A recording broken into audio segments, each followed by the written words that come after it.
what it is with this building. It makes my sinuses green.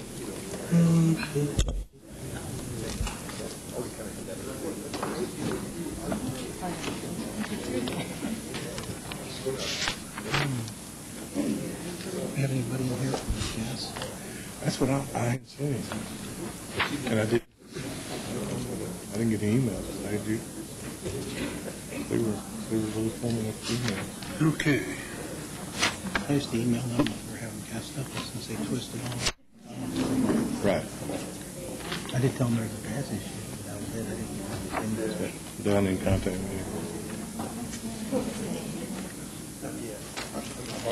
I'm just true to my word, mate. It's not doing anything. I never know what's going to happen. Yeah.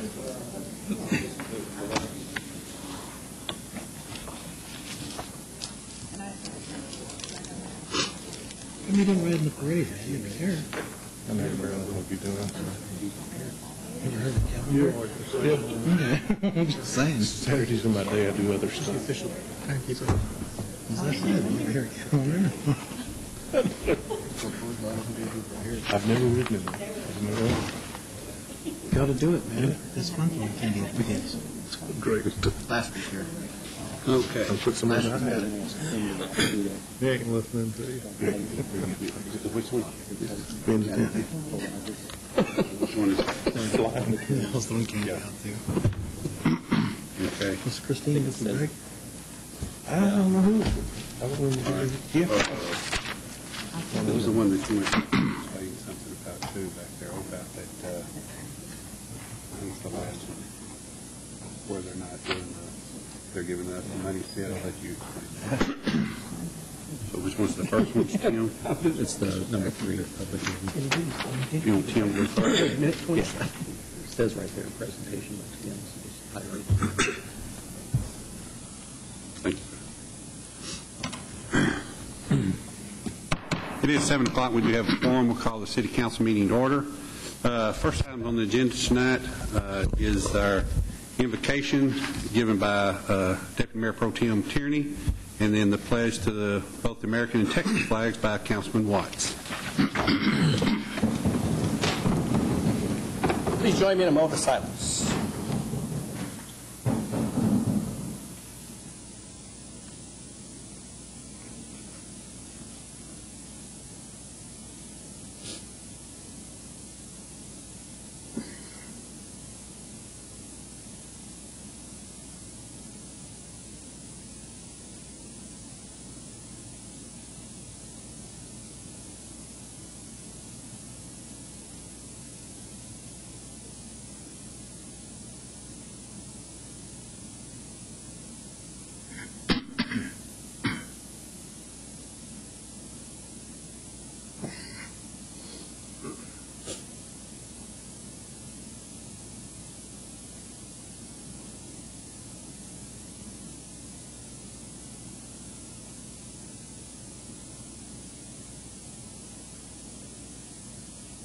Thank you. Join me in the pledge. I pledge allegiance to the flag of the United States of America and to the republic for which it stands, one nation, under God, indivisible, with liberty and justice for all. Honor the Texas flag. I pledge allegiance to thee, Texas, one state, under God, one indivisible.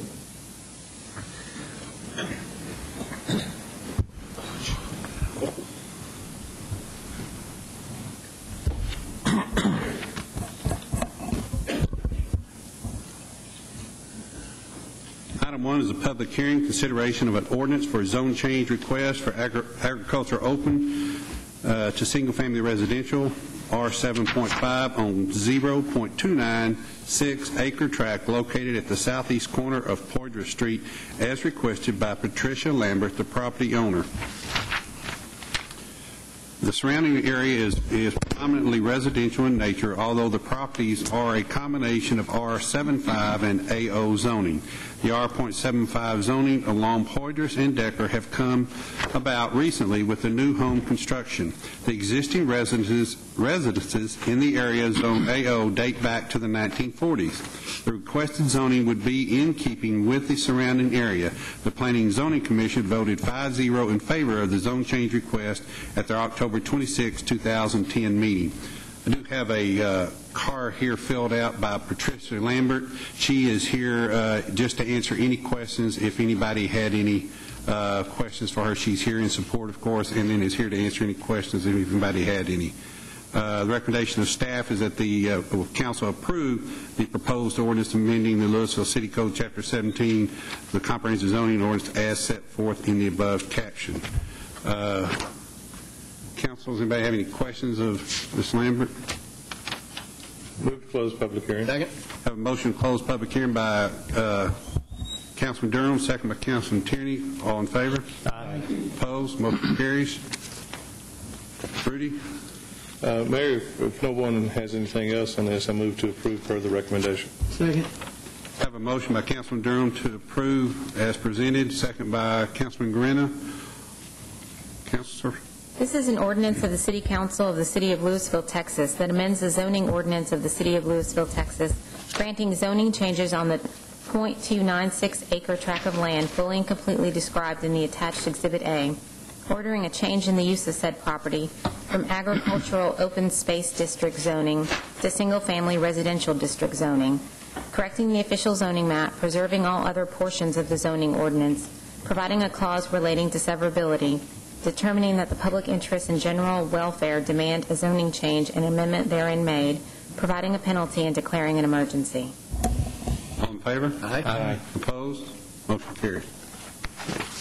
Item 2 is a public hearing, consideration of an ordinance for a zone change request from Office District to Old Town Mixed Use 2 on a 0.648 acre tract located at 206 West Main Street and 207 Elm Street, further identified as the Salvation Army Addition, Block A, Lots 1 and 2, as requested by the Salvation Army, the property owner.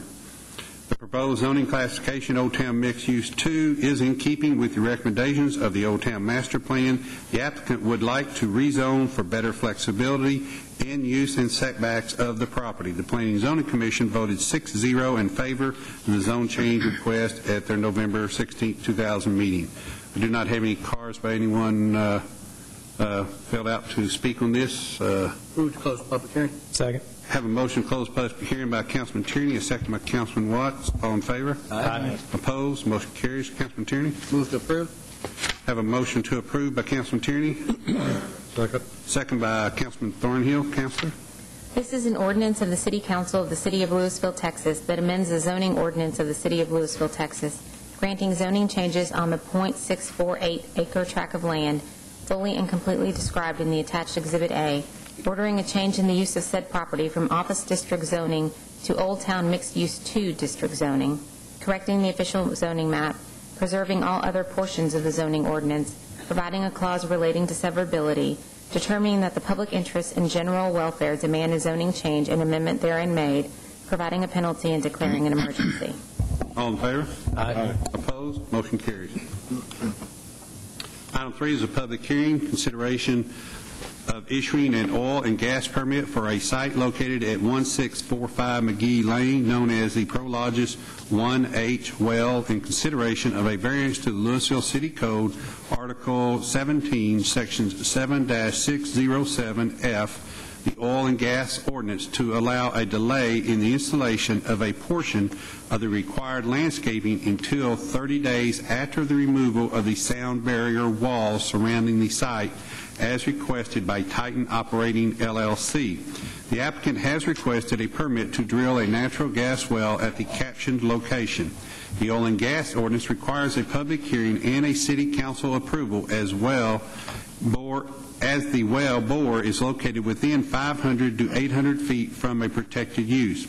Additionally, the applicant is asking for a variance to defer the installation of a portion of the required landscaping until 30 days after the removal of a non-required sound barrier wall. All other requirements and provision of the oil and gas ordinance have been complied with. The recommendation of staff is that the council approve the issuance of the oil and gas well drilling permit and approve the requested variance as set forth in the above caption. Tim, if you would come forward, sir, and do us a presentation on this, please.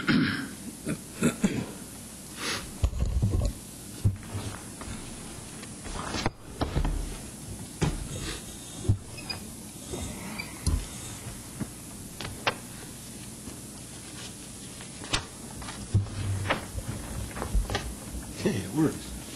Good evening, Mayor and Council. Tonight, this public hearing is in regards to the Prologis gas well site. This site is located, here's a vicinity map and a transportation route. It's at the railroad lines and McGee Lane. Titan approached the city in October of '09 with their first submittal on this project, so it's been over a year in process. And they've worked diligently with staff in order to try to satisfy all the requirements of the ordinance. We're going to move in a little bit on the pad site itself. That gives you a little closer view of what's happening there. Talk about setbacks on this site. First, you see here we've got the gas well, the tanks that are associated with that, and also the screening sound wall. Okay. This first radius, or inside radius, represents 500 feet from the well bore.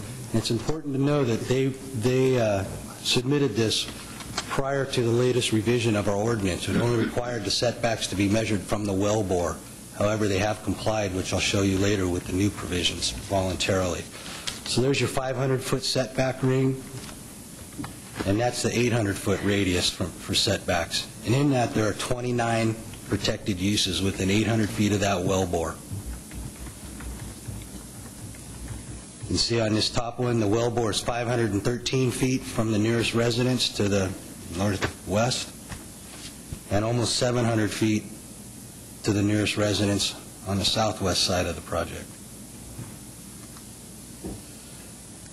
Here's where they've gone ahead and we're showing you that there are setbacks for their tanks, which again they're not required to do, but Titan reconfigured their site to move the tanks over to where you see them now, and that'll be 347 feet from the nearest protected use, which is the body shop located just across the railroad tracks. Again, that complies with our new provisions today. A little more background on this site. The water for it that they'll be used for drilling will be through a 4-inch meter, turbo meter, that they're going to install at their cost. They're bringing 8-inch water line underneath McGee, and we'll have a meter on site there and purchase water from the city. And then on the east of the pad, across Summit, there's an existing freshwater pond. They're going to utilize that source and also city water through connections metered through the fire hydrant for their frack water. Again, we're talking a few million gallons of water there. So they'll be bringing those across or underneath the Summit through the culverts, and then above ground temporary water lines to the site for the fracking operations only. Okay. There is not sufficient electrical power to run their equipment on this site, so they will be using on-site generators, which are accounted for in the noise mitigation plan. Again, they've satisfied all the requirements of the ordinance in place, but they've also added some additional measures. This complete sound wall, the noise mitigation plan only called for the sound wall to be on two sides of the pad site. The other uses were far enough away where they didn't need this additional measure to comply with our noise requirements. But they went ahead and decided to completely encircle the site with the sound barrier. I believe it's a 16-foot high one. And that'll just be up during the construction and fracking operations, and it'll come down before they move into production. They also added a concrete driveway. They weren't required to do, but we asked the staff for them to do that, excuse me, in order to help mitigate some of the dust and mud that could go out onto our roadway. They also submitted an emission control plan. They do have 100% approval of the property owners that are located within 500 feet of the site, and they have submitted that letter to us. And again, I spoke before that they reconfigured their site of where they were putting their equipment in order to comply with the provisions that are in place today. So these are all more than they really needed to do or required to do, but they went ahead and complied. There is a variance attached to this, and it has to do with that sound wall. Again, they originally proposed just to have it on two sides of the well, but since they decided to encircle that, that's going to cause them to phase the landscaping into two phases. So phase one, as you can see in the green here, it's basically the land that's going to abut McGee. They'll put that in right away or within 30 days of the beginning of construction of the pad site. Then the sound walls will go up, but in order for them to keep that sound wall up, they can't put the rest of the landscape barrier in, or landscape buffer, excuse me. So phase two will include those trees there and the rest of the associated landscaping. And that's all I really have for the presentation tonight. Be happy to entertain any questions or answer any questions. Council, do you have any questions of Tim? I got a quick question. What's the current setback? Did we just not recently change that from the 500-foot and the 800-foot? Yeah, we were at, well, 500 to 800 has stayed the same. We had 2 to 500 feet, which required 100% of the property landowners and supermajority of council for approval of that permit. We've changed it from 2 to 5 to 300 to 500 foot.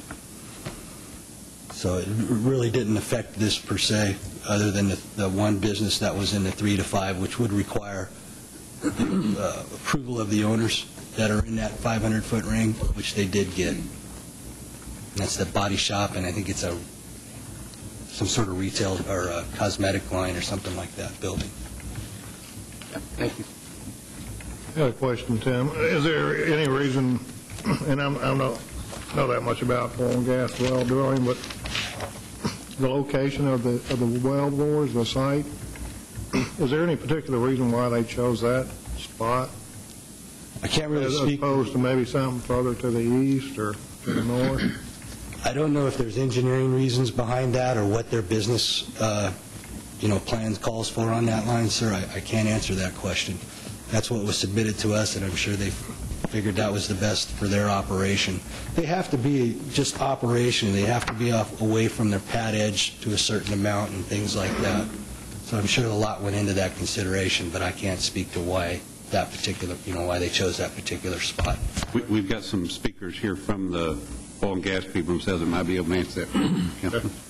Thank you. Any other questions, Tim?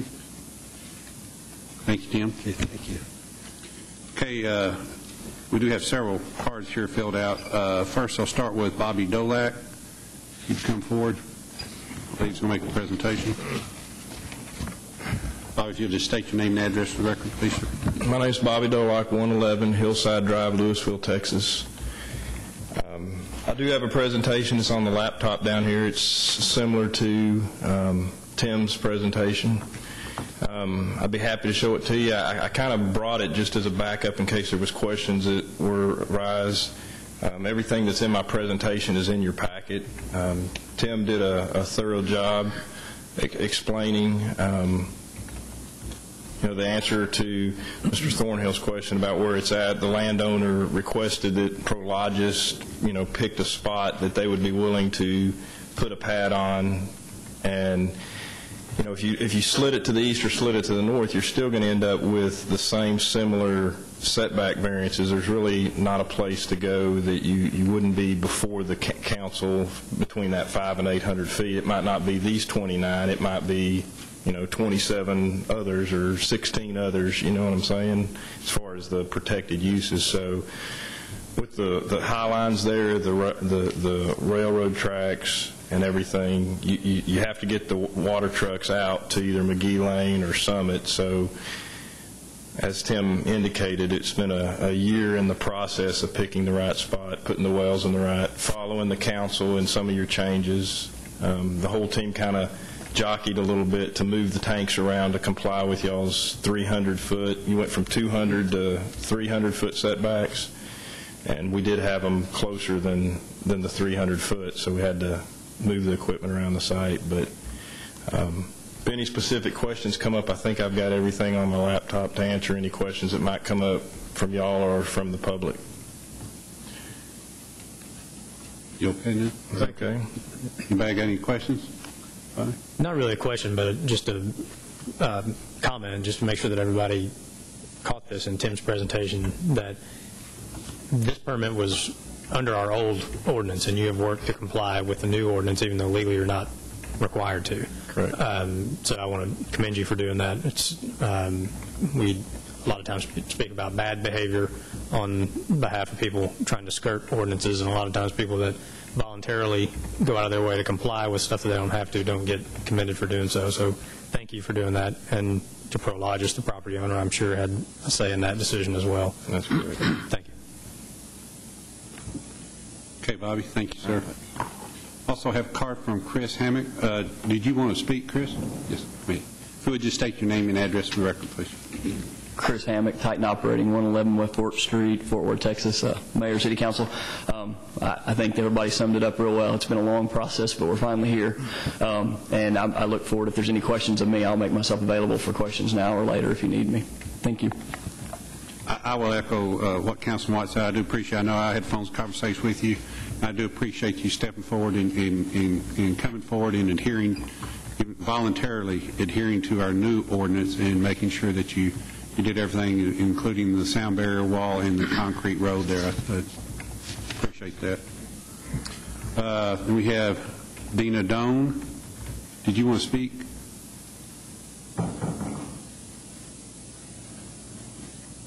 If you would just state your name and address, please. Dina Doan, 1302 Jasmine Drive. I'm within the 800 feet.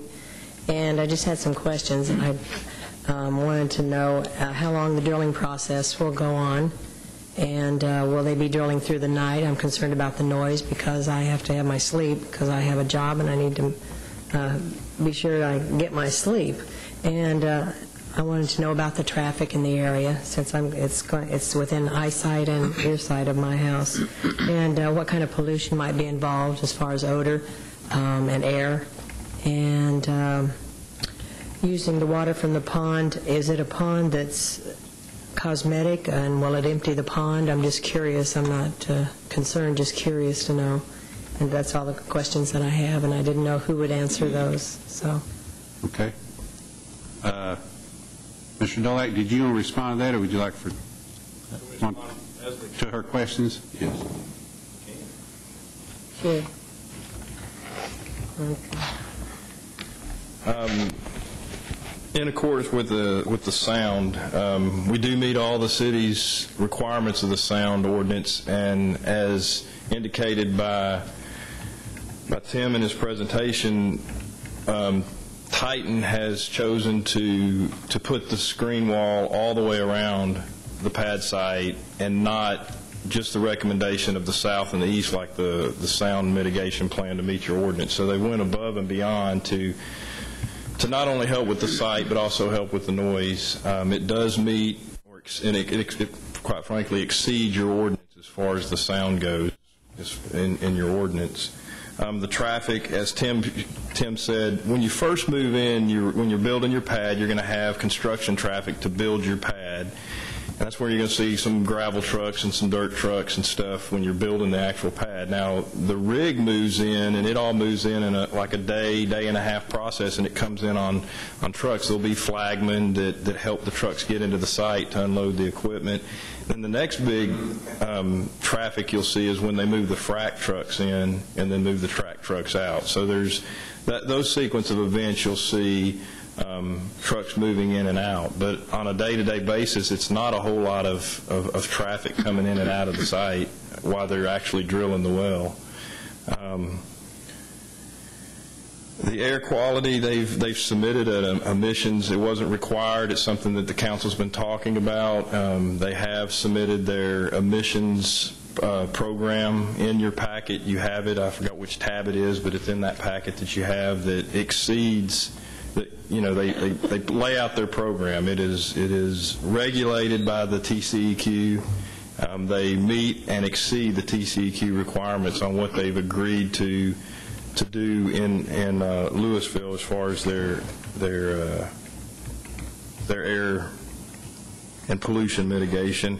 And the pond, it is an existing pond, and it will fill back up. It has a pretty good drainage area to it, but they're going to supplement it with city water. But if you drive down Summit, it's the pond just to the west of the apartments. You have to kind of pull in that driveway to look and see in there. We believe it might even be spring-fed because it's been there quite a while, but it's kind of grown up around it. But they're going to use it along with city water because it takes quite a bit of water to frack each well. And I think was that all the questions that you remember? Time of operation and about how... Times of operation, it runs about 30 to 45 days per well. So right now they're permitting one well, so it's 30 to 45 days per well, and that includes the drilling of the well and the fracking of the well. So that's kind of your time frame per well. And I know in the future there's plans for additional wells, but that'll come back before this council as they permit additional wells. And then the time of day of drilling and stuff? Once the drilling starts, the drilling is a 24-hour process. They can't stop and not drill because they'll lose their hole. Now the fracking is a day process. They can stop the fracking and only frack during the day, and I think your ordinance requires that. So they will comply with your ordinance, but the actual drilling process is a 24/7 operation once they start. And go ahead, I'm sorry. Once that starts, what's the average frame for that? About 30 days. 30 days. Yeah. I mean, it just depends on what they get into. I mean, it could be 15, it could be 30. They got pretty long laterals on these. And that's what the sound barrier wall is to mitigate? And the sound barrier is to mitigate the site and also the noise itself. It goes above and beyond. These sound blanket walls work really, really well.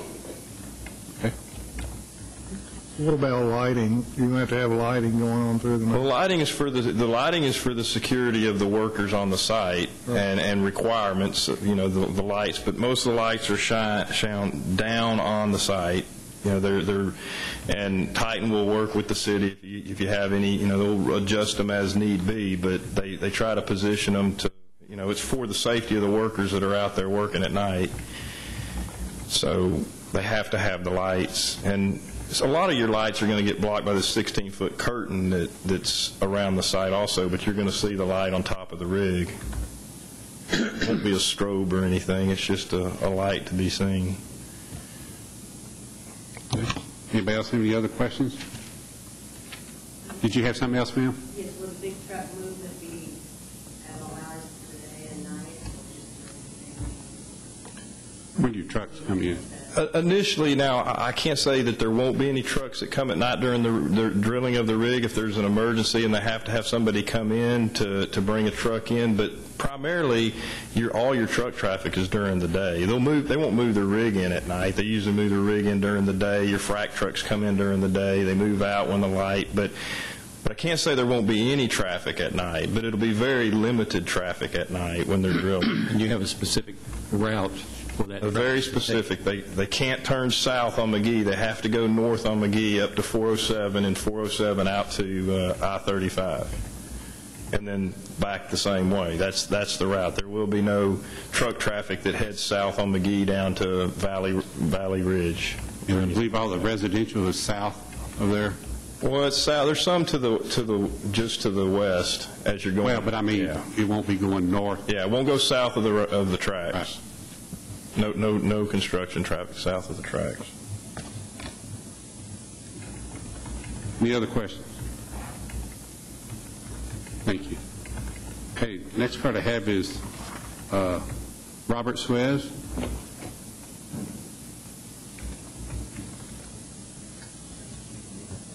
Hi there.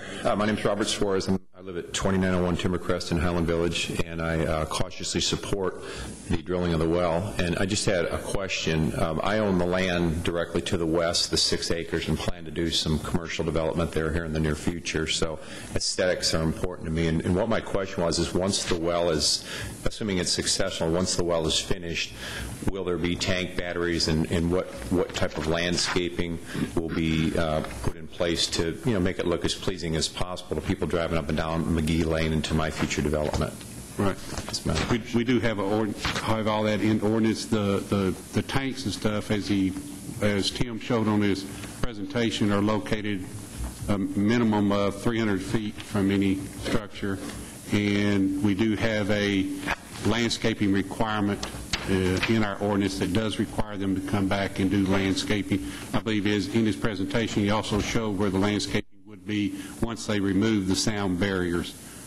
There will be landscaping once they remove sound barriers. It didn't make sense to landscape it and tear it all out, but take sound barriers down and then landscape it again. So once they remove sound barriers, all the drilling will be gone, then they will at that time do the landscaping. Okay, sir? Okay, that's the only cards I had filled out to speak. I also had a Joshua Simpson, is on Fairfield Court in Louisville, who is in opposition, did not wish to speak. Michelle Swinson, also on Fairfield Court, in his opposition, did not wish to speak. And Kelly Fischetti, who is on Tanner Drive, in opposition, did not wish to speak. Councilman Durham? I have nothing on this, and if there's nothing else, I move to approve. Further recommendation. Wait a minute, we still got the public hearing open. Close public hearing. Okay, there you go. I wasn't paying any attention. That's all right. Have a motion by Councilman Durham to close public hearing. Second by Councilman Thornhill. All in favor? Aye. Opposed? Motion carries. Okay, go ahead, Councilman Durham now. I move to approve per the presentation. Second. Have a motion by Councilman Durham to approve as presented, and have a second by Councilman Watts. Is there any discussion? One thing, Mayor, that I just wanted to point out is I was very pleased to see that they have decided to play by our new rules. As you and Councilman Watts both pointed out, I would have had a serious heartburn with this if they had not have. Any other discussion? All in favor? Aye. Opposed? Motion carries. Next item is next item is visitor citizen forum. At this time, any person with business before the council not scheduled on the agenda may speak to the council. No formal action can be taken on these items at this meeting. I do not have any cards filled out for anyone to speak. Next item is consent agenda. All of the following items on the consent agenda are considered to be self-explanatory by the council and will be enacted with one motion. There will be no separate discussion of these items unless a council member or citizen so requests. For a citizen to request removal of an item, a speaker card must be filled out and submitted to the city secretary. I did not have a card filled on that, but did ask Councilman Watts did ask that we pull item 7. Councilman Grena? 9. It's item 9. 9. I'm sorry. I wrote 7. It is item 9. I'm sorry. Councilman Grena? If no one has any comments on the consent agenda minus item 9, I move to approve the consent agenda without item 9. Second. Have a motion to approve consent agenda with the exception of item 9 by Councilman Grena and a second by Councilman Watts. Any discussion? All in favor? Aye. Opposed? Motion carries. Item 9 is approval of a resolution supporting the Texas Recreation and Parks account in the state park system. The attached resolution requests members of the 82nd Legislature support increased funding for the Texas Recreation and Parks account and for the Texas State Park System. The resolution also requests support to ensure that all grants funded through the TRPA be subject to the competitive scoring system managed by the Texas Parks and Wildlife Department. Recommendation of staff is that council approve the resolution as set forth above caption. Councilman Watts? Thank you, Mayor. I'd just ask for this to be pulled just to discuss, there's kind of two parts to it. One, the increase in funding, and then second, the competitive scoring system for the grants. And I'm all in favor of the competitive scoring system. I think that's a great idea. And this really doesn't, I mean, I love our parks as much as the next guy. We've got great parks here in Louisville, and we've got great parks around the state. In most legislative sessions, this would be a no-brainer to support. But this legislative session, they are dealing with, depending on which numbers you listen to, a $15 to $25 billion shortfall. And I don't think it's really in line with reality to ask for increased funding for anything if you expect them, as I do, to deal with that budget shortfall without increasing my taxes. Then they're going to have everything on the table looking at ways to cut money from the budget. And that's what I, as a voter, expect of them. So I don't want to then turn around and ask them to increase funding for something which this resolution does. If it was split into two, I'd be totally okay supporting the competitive scoring, but it's all in one, so for that reason I'm going to vote against this one.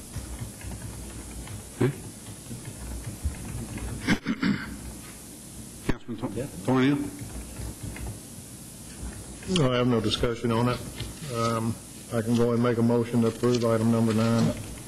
There's more discussion on it.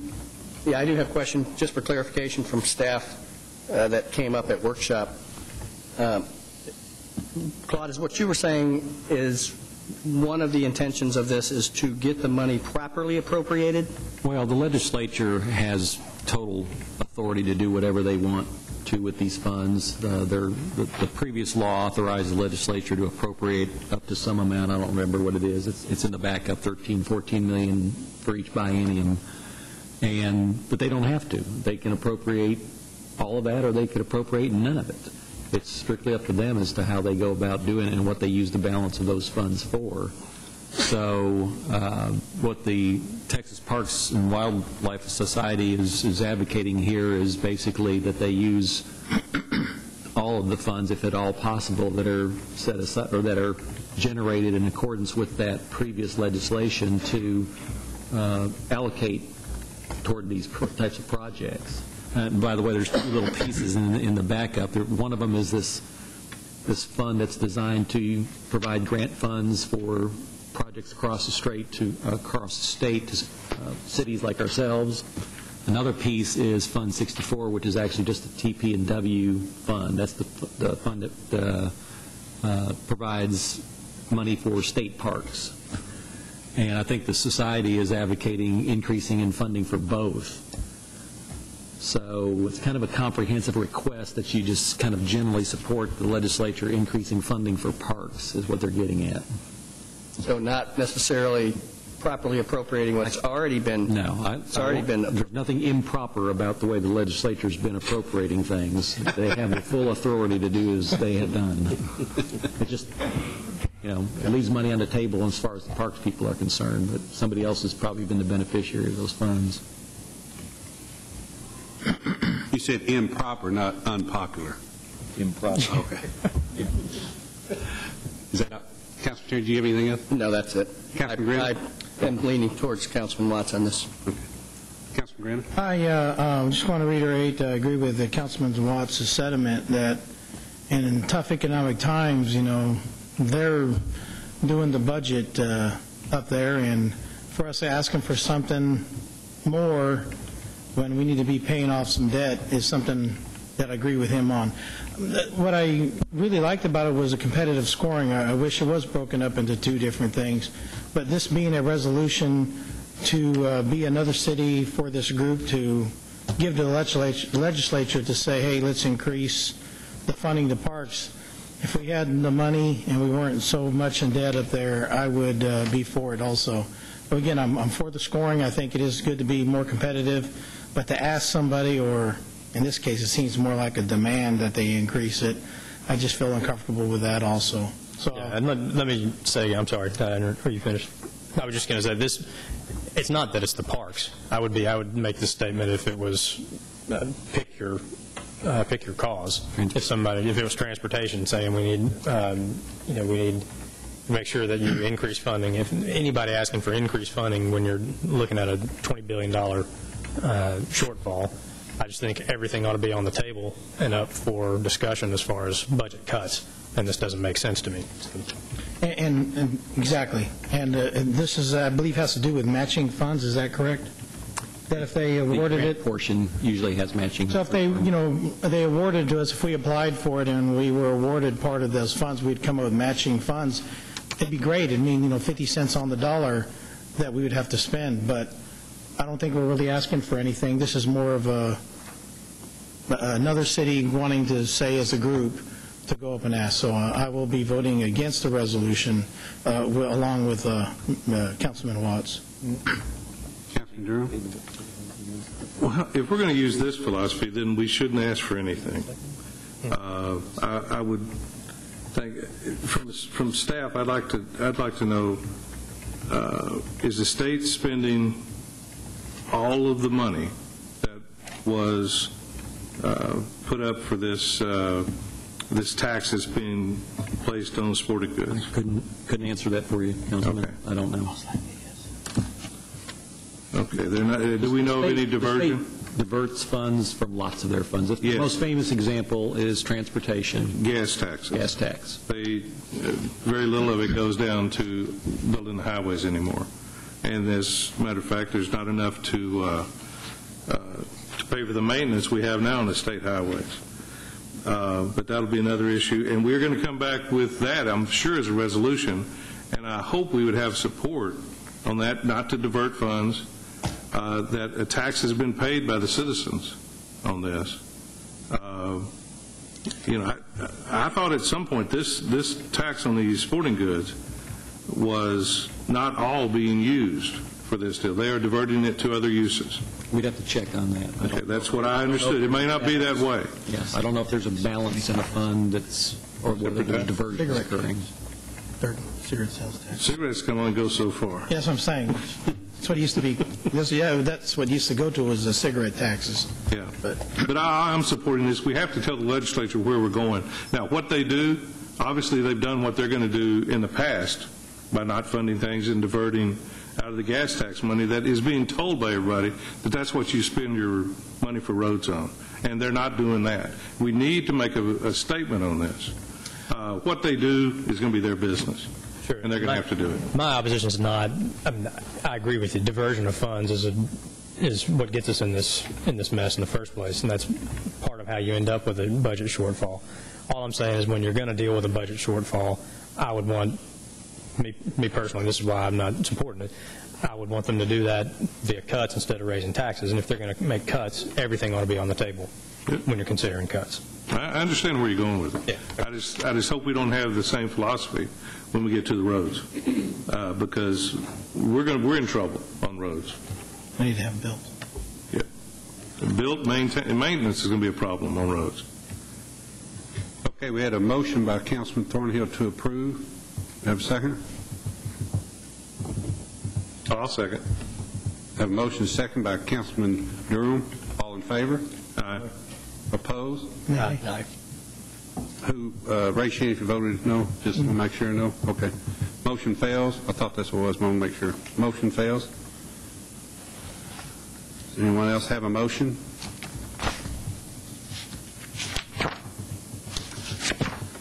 How about, can we modify the resolution? You can. I'd like to make a motion to say we, in support of the scoring system,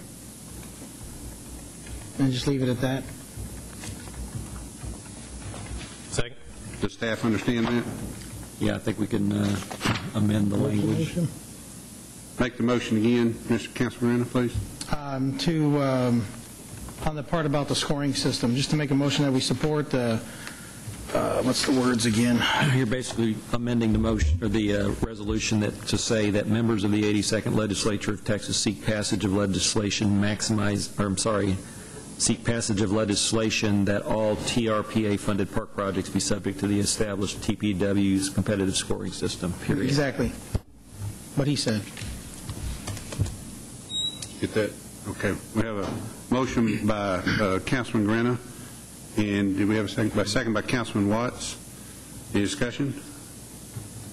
All in favor? Aye. Opposed? Motion carried. Okay. Thank you, Mr. King, for reading that out for me. Item 13 is consideration of a variance to the Louisville City Code, Chapter 6, Land Development, Section 6-92B, streets related to 764 South Porter Street, located on the east side of Porter Street at the southern terminus south of High School Drive, as requested by Patricia Lambert, the owner. The subject 0.296 acre parcel is a vacant, unplatted lot at the southern terminus of Porter Street, south of High School Drive. The owners are in the process of zoning the lot from agriculture AO open space to R.75 and also wish to plat the property in preparation of constructing a single-family home. Porter Street, south of High School Drive, is a substandard asphalt street without curb and gutter and no sidewalk. The general development ordinance requires the owner or developer of parcels with frontage on a substandard street to pay for half the cost of upgrading the street to city standards across the frontage of the property prior to platting the property for development. However, the city has no plans in the immediate future to improve Porter Street. The recommendation of staff is that City Council approve the requested variance as set forth in the caption above. Councilman Tierney? Mayor, I have no problems with this and move to approve. Second. I have a motion by Councilman Tierney to approve, a second by Councilman Durham. All in favor? Aye. Opposed? Motion carries. Oh, I'm sorry, Ms. Lambert was here for questions, if anybody had any questions, but I don't think we need any. Thank you. Item 14 is consideration of a variance to Louisville City Code, Chapter 6, Land Development, Section 6-58, grading and filling, related to a grading plan and protected tree mitigation for future gas well pads or other development on the accelerated Christian education property near Spinks Road, as requested by G&A Consultants on behalf of the property owners. The property owner is proposing to distribute soil material from a nearby detention pond excavation at an off-site property. The owner has no plans to develop at this time, other than preliminary submittals by a mineral leaseholder for gas exploration. Some of the fill will be used for gas pads or stockpiled for other future development purposes. The grading process will require removal of protected trees. Normally, a developer has the choice of mitigating tree losses on-site or paying the city for mitigation off-site. Because the owner is uncertain where to mitigate on-site until development occurs, they are proposing placement of mitigation funds into a city escrow account. Once the property is developed and landscaped, the escrow would be returned if mitigation occurs on-site or transferred to the tree mitigation fund if not. Recommendation of staff is that the council approve the requested variance as set forth in the caption. I do have a card here filled out by Bobby Dolak to present. Well, there you go. Where'd he go?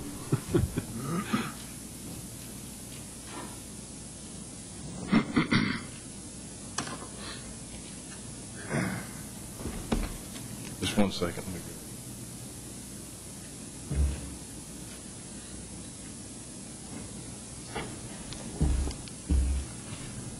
My name's Bobby Dolak, 111 Hillside Drive, Louisville, Texas.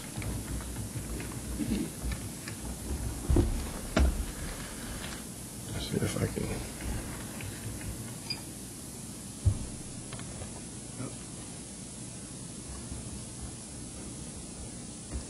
You get his password now? Tried. Okay. 7 characters, so.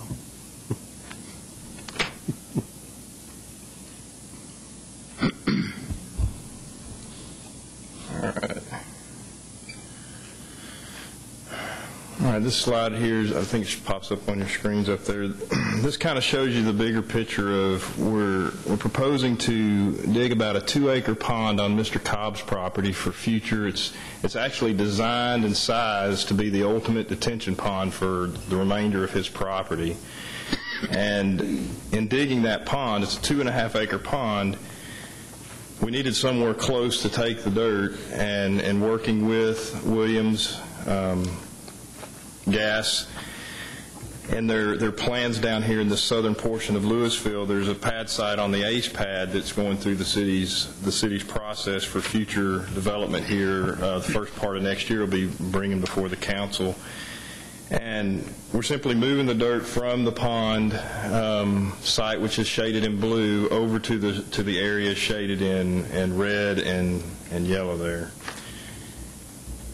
And the variance request specifically is where we're taking the dirt to, which is right down there real close to Denton Creek. We're going to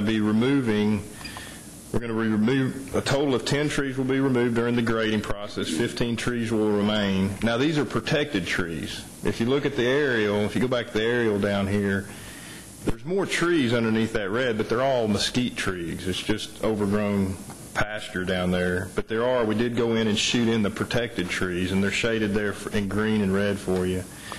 And when you go through the city's caliper inch process for mitigation, it equates out to $7,000 worth of tree caliper inches that we're removing. Now, the proposal that the variance request is that Williams would like to escrow the money in an escrow account to be used at a later date on this site, on the ACE site when they do develop. That is the request on behalf of my client that I have for you tonight, is to allow us to move this dirt in a relatively close proximity.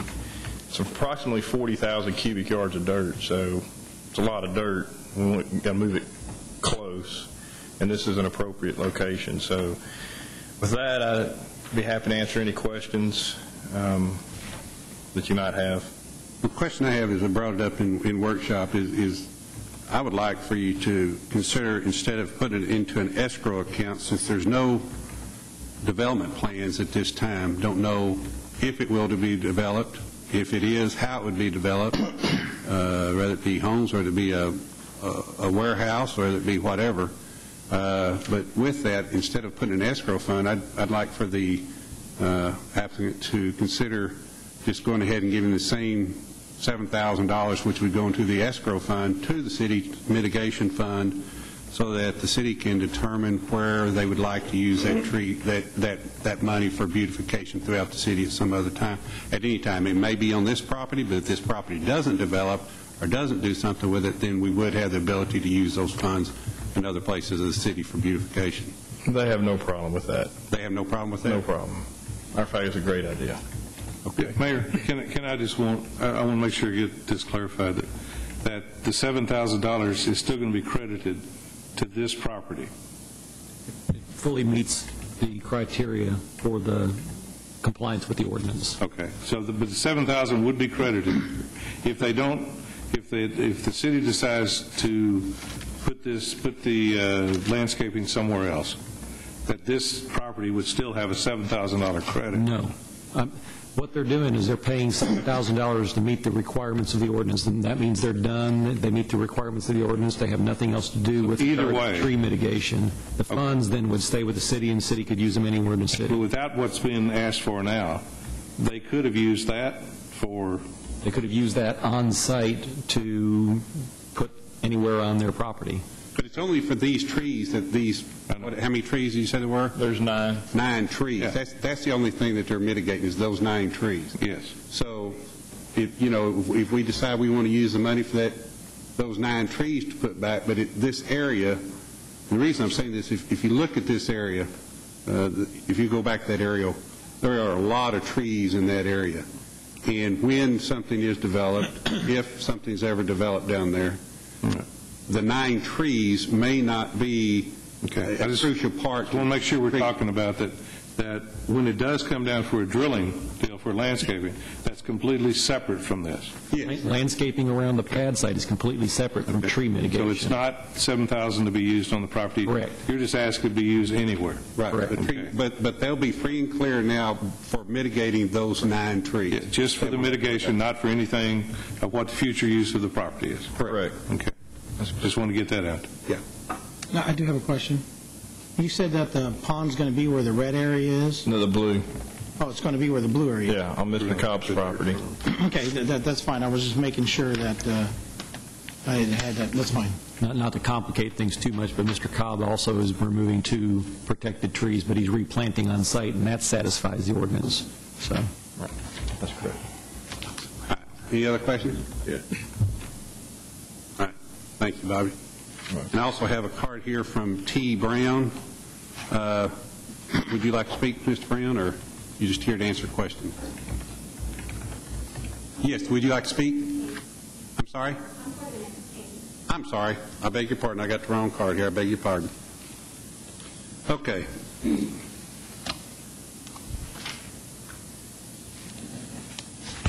Councilman Thornhill. I have no discussions. I'll go ahead and make a motion to approve item 14 with a stipulation that the money go to the city rather than an escrow account. Have a motion by Councilman Thornhill. Second. A second by Councilman Watts. All in favor? Aye.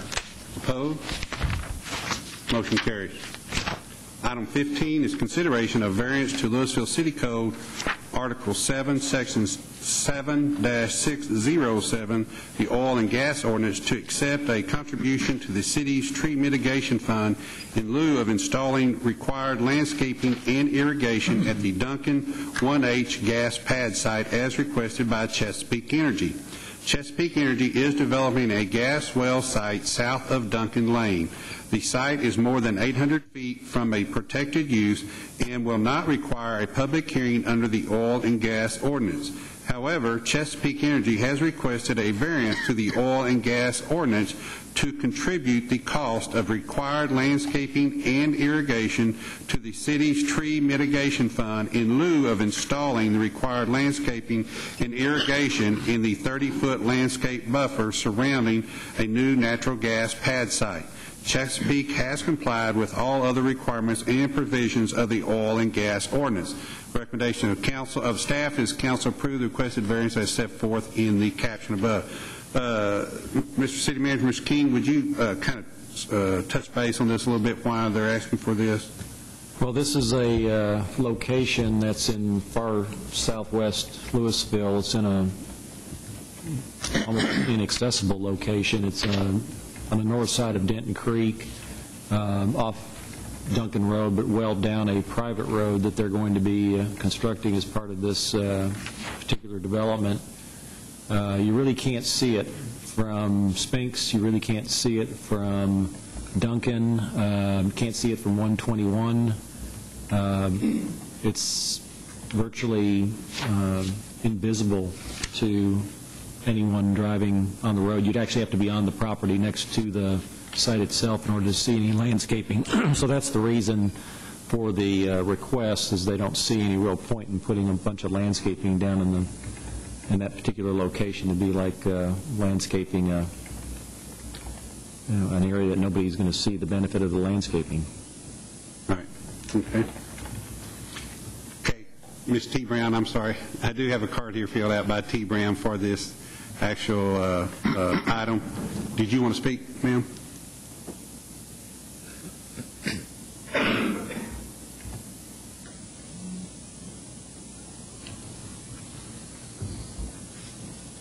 And I apologize for getting mixed up there. Oh. If you would just give your name and address to the record, please. Okay, it's T. Brown, 100 Energy Way, Fort Worth, Texas, 76102.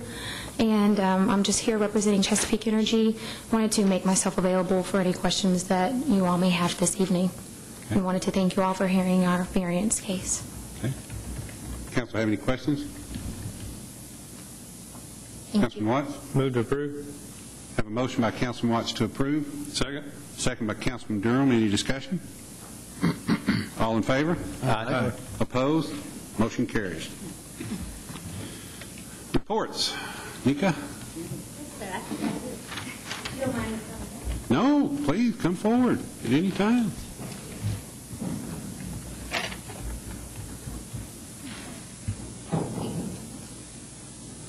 Mayor and Council, I would like to introduce our new staff member, Peisha Boomsma. She is going to be our new planning administrator.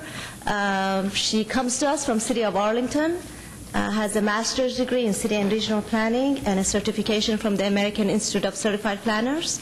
She has extensive experience in both public and private sector and CDBG administration experience. We're really glad to have her here with us, and just wanted to introduce her formally to council. If you have Jean Lewis's old number, 3456, on your speed dial, that's her number, and she will be heading basically our planning and zoning division of the department. Well, it's certainly an honor to have you working with us now. We look forward to having many years of good relationship with you, and appreciate you coming to the city of Louisville. Thanks. Feel the same way. I don't know what you did to deserve Jean's old number, but hopefully you won't get too many prank calls from that number. 30 years from now, maybe she'll be like Gene. Thank you. Well, thank you for coming. It's good to have you. Wayne? Chief? Linda? Chief Kerbo? No, sir. How's the lake, Carol? Frozen? Well, not quite, just around the edges a little bit, but I think it's going to be calm for the next few months. Thank you, Carol. Donna? Brenda? Mr. Ferris? Good to see you here tonight, sir. Missed you. Mr. Backus? Mr. Durham, Council. One question for, I need to get the schedule of Santa going around the city. What's the schedule for that, Chief? Well, actually, Councilman, we're doing it over the next 2 weeks, each evening from 6 to 8. It's hard. If they want to call up to the firehouse during the day, we can kind of get them an idea, but due to emergency, sometimes we have to take Santa with us. And it's hard to predict where they're going to be, but it's off to a great start, and we've got some great phone calls and emails and compliments out. So Monday through Friday? It started last night. It'll go for the next 2 weeks, including the weekend. 7 days? Until we get the big guy through all the neighborhoods. Okay, 7 days, 6 to 8. 6 to 8, yes. Okay. For the next couple of weeks. Thank you. That's all I had, Mayor. Thank you, sir. Councilman Grana. The sirens will be going off, so if they do hear the sirens inside their homes, come on out and you might see Santa. So keep your slippers by the door and come on out and have a good time. I do want to publicly say to Mr. Ferris that one of the local businesses, like all the businesses, they say what a great department we have when they come out and do the permits and the building permits, and how responsive they are along with all their other departments. The guy was just gushing for your whole department, so it's nice to hear that. Thank you. Councilman Watt. Just a big thank you to everybody involved in the Christmas parade and all the activities down here on Saturday. Went very well. I think everybody had a great time. I apologize if either one of my daughters hit you with a piece of candy. They were getting a little carried away at some point, tossing candy to friends and neighbors. But they had a great time. I know everybody that was down here did. So everybody who had a hand in that, very good job as always, and thanks for your work. Mr. King. No, sir. Councilman Thornhill. No, sir. Mr. Tierney. Nothing, sir. Councilor. Pat, I want to say thank you very much for filling in tonight. You did an admirable job as always. We appreciate you, and anytime you want to come up, we'd love to have you, ma'am. I want to thank everybody for coming out tonight for the lighting of our Christmas tree and our city lights and getting that done up tonight. I want to especially thank our Louisville Civic Chorale and our Macedonia Gospel Choir that came out tonight and helped us in celebration of that. And I also want to thank the Kiwanis Club for doing such a wonderful job on our breakfast with Santa and all the stick horses and everything. I know it was wonderful. I know that sometimes can be challenging this time of year, but we appreciated it. It was wonderful and well received. And we want to thank Soundpack Ford Country for volunteering and sponsoring our Christmas parade. It was also very good. How many motorcycles were here Saturday? We got a number yet? Yes, we had 590. We had 598 registered, and we had 531 actually ride the route. Wow. Okay. And they each contributed a toy? Is that what? At least one. We collected approximately 700 toys, and just over $1,500 was donated directly to the charities by the bikers. Good. Thank you. Okay. With that, In accordance with Texas Government Code, Subchapter D, Section 551.072, Property Acquisition, Section 551.087, deliberating regarding economic development negotiations, we now convene into executive session. Merry Christmas.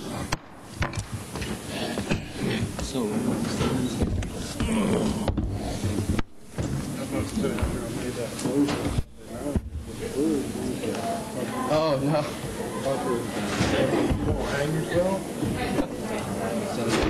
Oh, yeah. Yeah, I couldn't remember. I remember saying the creek. Yeah. Okay, now I know.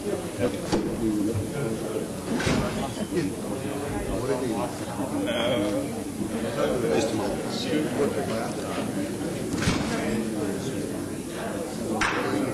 Okay.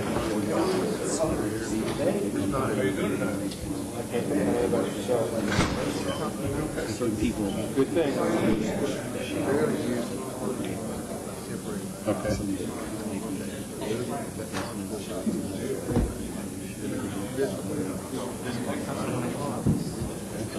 Right. Info on it, you know, the job description and when they meet and stuff like that. Like who he represents and all the different organizations that represent and all that stuff. You do that for nothing. Yeah. Yes, ma'am. Let me just come around there so you don't have to stand here and talk. Okay, go ahead. I didn't know that I had to check that for talk, but I did talk.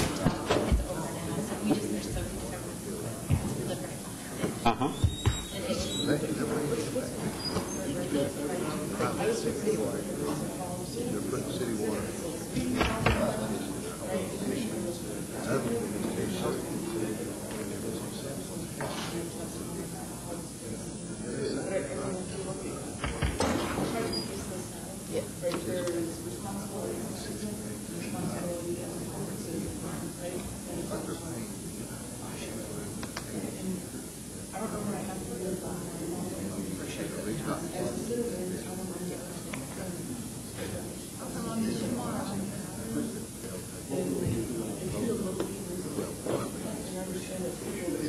Uh-huh.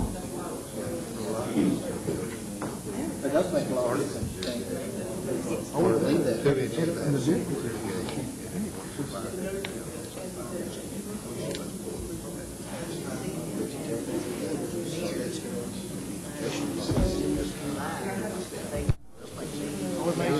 southern.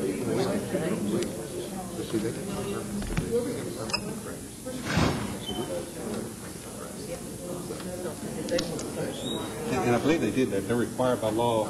Well, they're required by our ordinance. Hey, Bobby, how many times do you think you frack, want to get a frack job on?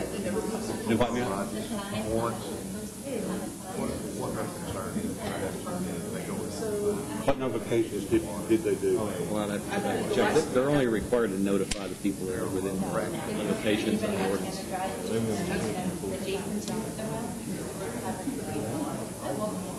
You got it. Are you more than 500 feet?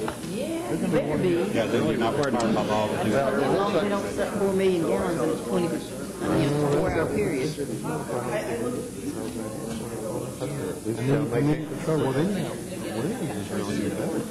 16 wells are buying it all from your 4-inch meter right there on Cobb's Pond. I mean, think is that a 4-inch? Oh, it wouldn't meet our demand. Maybe that's what it's a 4-inch Yes. What is a 4-inch? Yes, I did see it. Okay. It'll produce, what, 1,500 gallons a minute? And there's 16 wells at 3 million per well. I mean, that's a lot of water. We always offer it. Well, you just have to fill out the card when you come in. We have one card. We have one that's white that says to speak, and one that's blue, and one that's green to fill out, but that means you don't want to speak. And I didn't know. I would have allowed you to speak. I didn't see you. I'm sorry. But my question to you is, too, did you notice there was nobody here because nobody knows about it in our area? Well, I got to say that people know about it because we've been having people here on a regular basis for the last 6 months, on almost every council meeting for the last 6 months. Yeah, there's a group. You remember the name of the group? Neighborhood. Remember the name It's, well, yeah, I remember the name. Sapana. What's that stand? Well, that's Yeah, one of Citizens. them. There's another one on the north side. Yeah, and they've been coming almost every meeting. You can go on the website, actually, on the city website, and you can watch the council Y'all meetings. haven't You'll gotten see any notices. The only reason I'm How far away are you? over How far 800 away are you? feet. Oh, well, that's why. You're over if you're over 800 feet. No, but the ordinance is written to say exactly what they have to do. And in most cases, that's exactly what they're going to do, because they don't want to draw artificial lines themselves, because anybody that's outside that line is going to say, well, how come you didn't notify me? We'll draw the line further. How come you didn't notify me? There's always going to be somebody outside that line. So they're, I'm not here to debate the 5 or whatever rules say. I'm just saying that, don't you think that when you came to me and you asked me to sign the other piece of paper that said, sure, go ahead and drill, and you told me that the location was over here. Okay? And I go off and I figure out that I have not stolen, that I'm just not doing it, we get that done.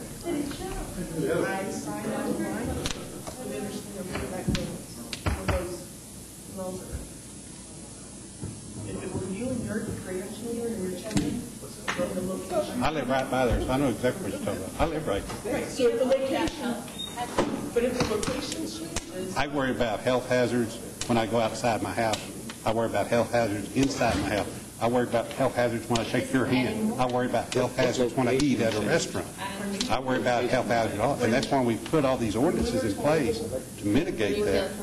Yes, and we've been doing this for 3 years now. This isn't the first night we just did it. And then we were told. If you watch the council meetings, you'll see there has been 50 citizens.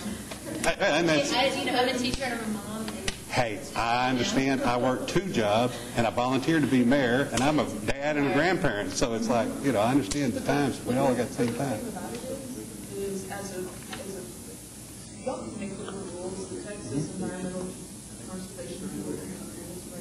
I'm just saying that it's funny that these people could come knock on your door when they want you to sign on the line, right?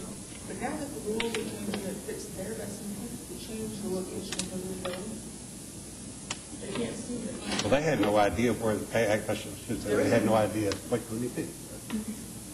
I won't say they didn't have any idea, but they didn't know where they were going to be allowed to drill because they had to come to the city and get a permit. I don't know what they told you. I wasn't there when they told you, and they could have told you they were drilling in Chicago. I don't know what they told you. I don't know what they told I'll you. be honest with you, and that's why I was going to speak tonight. They told us the location that we were signing for was across from McDonald's on the corner of 407 and 35. That's where they told us the location was. And We never notified of anything But the different. thing is that's just that the only notification that we I've don't- ever gotten, no notification of anything, was when Laura, whatever her name is, not gonna find it, came to my door 15 million times, ding, ding, dong, chasing us out. And I had never, ever gotten notification. we regulate that, and we can check on that, because they have to provide us with the copies of stuff that they've sent out. What we don't regulate is what they tell you during the leasing process. Right. We don't have anything to do with that. It's like when you go buy a car. They might tell you anything, but then when you get the car, it's not exactly what they told you. A week for 407 and 35, nowhere else. And we also signed. I've never seen anybody sign a lease that showed the location of a drill unless it's your property that they're drilling on.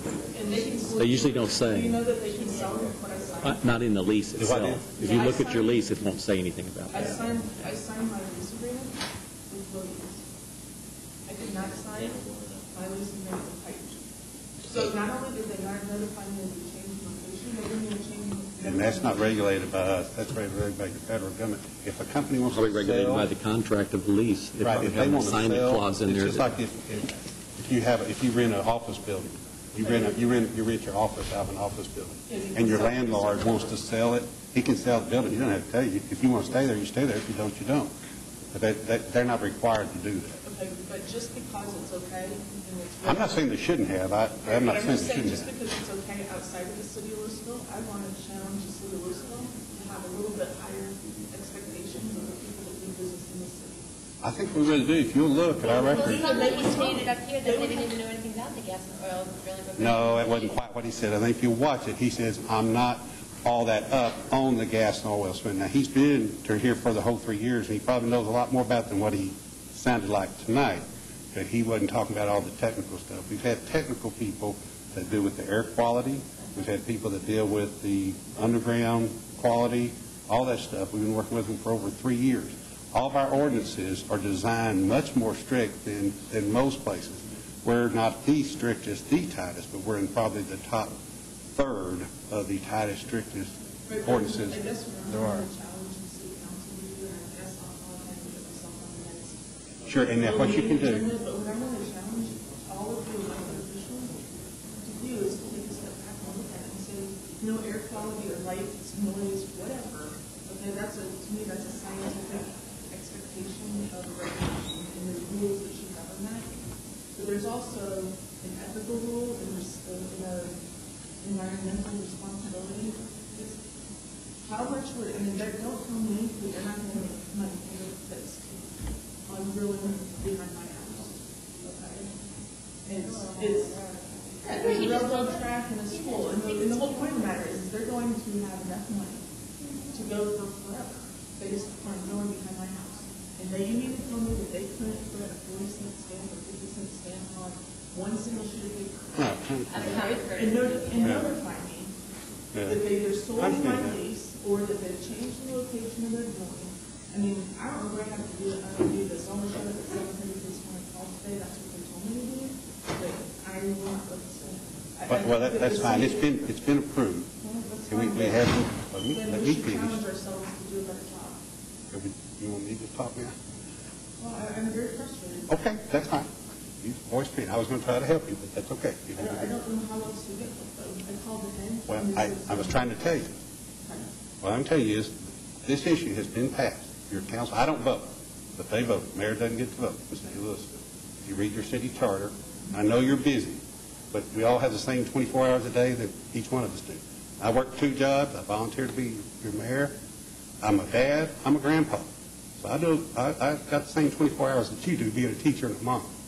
So what I'm saying is, if you read your city charter, you'll see that the mayor doesn't get to vote. The council people vote. But they voted unanimously to pass this, so it has been passed.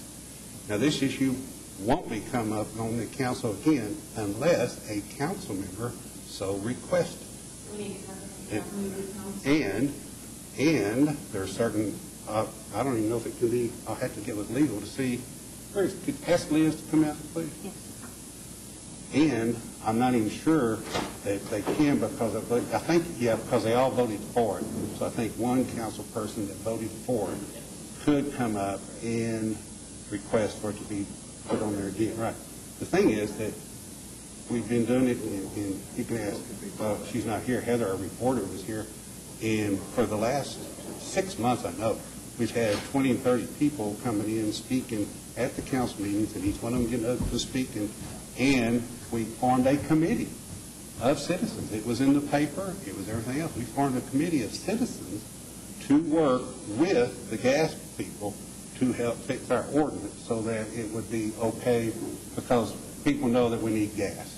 Obviously, you do too, or you wouldn't took the money. And so you showed that, so we did, so do it in the best way as possible. So the question is on this, being this item for the gas thing that was passed tonight for, you're talking about the McGee Lane Prologis property. The only way that could be put back on council would be for a council member to request that, correct? It could be any council member because they all voted for it. All voted for it, then one of them, yeah. Just any one council. Okay, that's what I wanted to get. Move forward, though, also with the agenda, because like I said, I don't want to be here and you see all the people on the news, right? But it's not necessarily so much about standing up and making a big vaccine as it is, the other thing you can do. Live in Louisville, okay, and it was my fault, I guess, because I trusted somebody to tell me to be here by 7:30, and I was here till 30 minutes early, so I missed my chance. But I would like to still get it on the agenda to challenge the city of Louisville, because if it's not my neighborhood, it will be someone else's neighborhood, and I think it is wrong. Just because it's the Texas State Board, whatever, I mean, doesn't require them to provide new notices and so on and so forth, doesn't mean that the city of Louisville can't challenge itself to have a little bit tighter control about what they do as a right to do the citizens of the city. Right? Well, I mean, I we never got can't- notified. They could, I mean, I'm not kidding. We can with certain restrictions, because they actually, if just because a city puts a restriction on any company, it can be overturned by federal government. In other words, basically, they have the rights, if you, correct me if I'm wrong here, but if you refuse to sign your mental rights over to them, they still can go and drill well, and that's we can't stop it. But what I was going to tell you is what you can also do is, like I said, that thing can be put back on council, back on the agenda if a council member does. That's the only way it can be put back on the agenda. But you, as a citizen, can come before any council meeting, every single council meeting we have what we call a citizens visitors forum. And it's at the very first of the council meetings, right after we do the pledge and proclamations. At that time, you can talk about anything. You have up to 5 minutes to talk about anything. Just a minute. I'll be there in a minute. And at that time, you have 5 minutes to talk about anything that's not on the agenda, but the council can take no action on that item. But you can be heard. But we can't take any action on that item. How do you move it from that 5 minutes to that kind of open one agenda item? A council member has to put it on. Yeah, it just seems, I mean, if you just have that comment and not have the emotion about, oh my God, it's okay, it's like school. Living in the state of Texas, you're going to have people going in. Right. And so that, I mean, I just think, if you want to do well by the people that, why would you not want to do it right now? Right. I mean, that's all I'm asking for is a practical approach by, I need to inform you, Right. They need to participate. Well, my recommendation would be first to come to visit the Citizens Forum and speak your piece, and then at that time, you can see if you can get a council person to put it on the agenda. Are you Mr. City? Your name's Kelly? No, that's. Oh, okay, because I had sent several emails. You said something about being at 7:30. Yeah. So all of my emails were at 6:45, and the meeting started at 7. No, when I called earlier today from work, Oh, okay. because I didn't want to, never really been in a city council meeting. I wanted to not be interrupted. This is where I'm not supposed to be, where I'm supposed to be there. Kelly and I had been talking for months on how to come up and fill out the cards and all that stuff. So I'm sorry, I had played email tag, but I haven't met y'all in person. So that's all. So okay, very good. Thank you.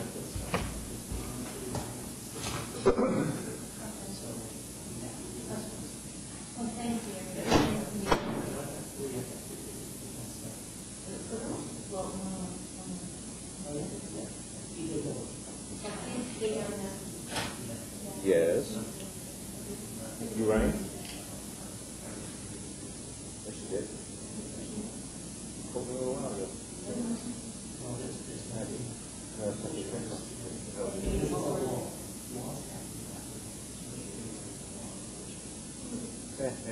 Maybe answer. Okay, well, it doesn't matter now. If you don't need me, okay. I love you. Okay, but you're on.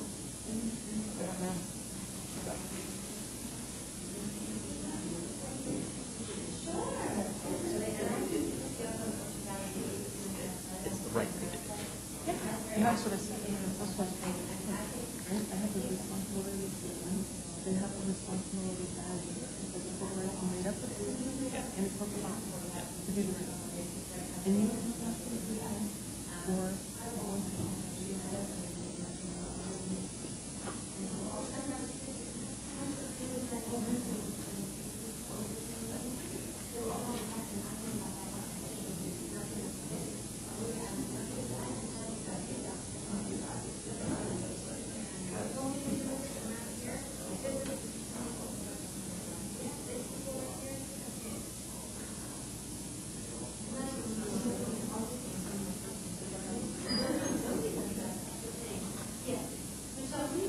I'm just going to look and see if I have a business card. I'll be right here.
much. You're good. Thank you, sir.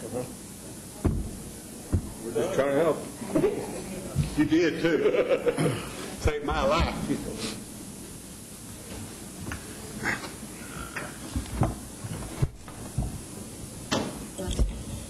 I'm like delirious. I didn't know if this was...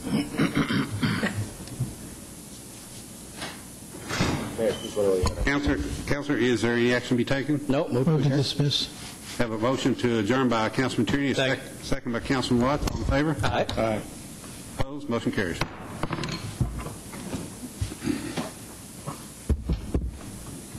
Y'all have a good week. Sorry, Liz, I just flew on. I just said, like I said, leave his equipment laying around. Just didn't want to leave it that. No, I agree with you.